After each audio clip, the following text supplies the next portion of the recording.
What is the relevance of Dr. King in today's environment? When we look at the constraints, when we look at the challenges of today's environment, the social challenges of today's environment, what is the what's the strength? What can we draw from King in really difficult times like this to, as they say, keep the dream alive and to keep it relevant?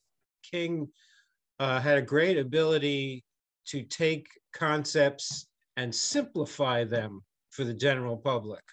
Because he was such a great orator, such a great writer, he could really bring issues that people thought were complex and simplify them for everyone so people like me could understand them too.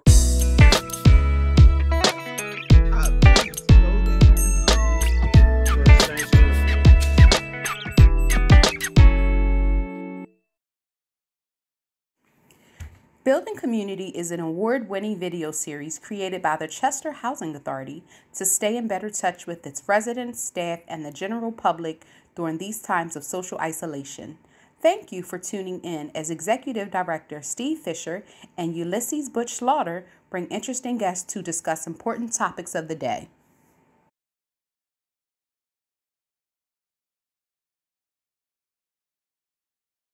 I think that what we have done to the greatest orator of all times, Dr. King, is knock him down to one speech. I think the activities born out of and built on I Have a Dream have been valuable, been invaluable. However, from a person who has read and studied a lot of his oratorial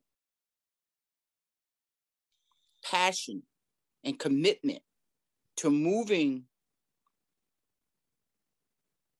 people, humanity, and getting rid of some of the ills that have kept us now, even in 2022, in an environment that is so fragile that now they have us in airports, on airplanes, in communities, segregated by even wearing a mask. We are now prejudiced towards people who mask or who don't mask, who are vaccinated or unvaccinated, and who, for whatever reason, have to still live in affordable housing, as well as be in programs that are deemed for the less fortunate in terms of economics. And I think that a Dr. King in 2022 would have expected our labor to have been more magnified in a way that we did not have to have some of the safeguards or safety nets still in play, down to me having to call Steve, hey, can you help this person or that person? Because the self-help should have evolved by now. You know, when I think about the great Reverend Dr. King, you know, I think about the legacy that he did leave behind for us, right? And that legacy was around some of the unfinished work. And I'm speaking more on policy, legislation, and a political lens. You know, what a surprise, right? That's just where I am and where I see things. And it comes down to with the unfinished work of the Poor People's Campaign. Now, Ms. Barbara just touched on it. She said something about poverty. You know, and the Poor People's Campaign, you know, it was the fight against the systemic racism, poverty, and economic inequality. And that word keeps coming up, poverty, fight against poverty. You see, the real public health hazard is the fact that the US poverty rate nationally is about 13.4%, you know, like, so that means 13% of the population lives below the poverty line. You know, that's equals to 42 million Americans.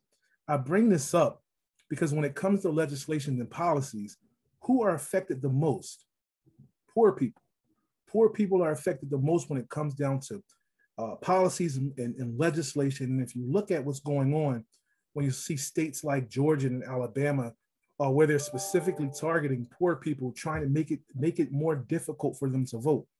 And that matters because by voting, we can change the legislation and the policies put forth by, that's put forth.